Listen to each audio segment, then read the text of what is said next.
Guys, this is our Ohomor Switzerland.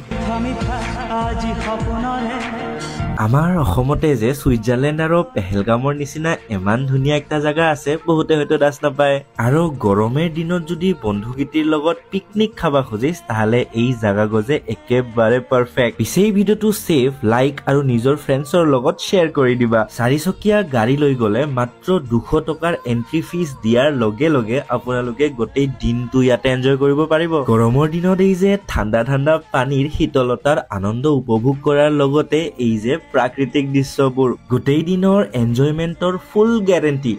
মই লৈছো পিছে ইমান ধুনীয়া এটা পিকনিক স্পট আমাৰ অসমতেই কতনো আছে আপোনালোকক যে কোৱাই হোৱা নাই ঠাইডোখৰৰ নাম সৰলপাৰা যেটো কোকৰাঝাৰ ডিস্ট্ৰিক্টতে আছে আৰু সৰলপাৰালৈ অহা বেষ্ট টাইমিংটো হৈছে এপ্ৰিলৰ পৰা আগষ্টলৈকে আৰম্ভণিতে যে মই এই ভিডিওটো সেভ আৰু শেয়াৰ কৰিবলৈ কৈছিলো এইটোৱে কাৰণ আছিল বাকি ভিডিওটো ভাল লাগিলে মোক ফলো কৰিবলৈ যে একেবাৰে নাপাহৰিব বাই বাই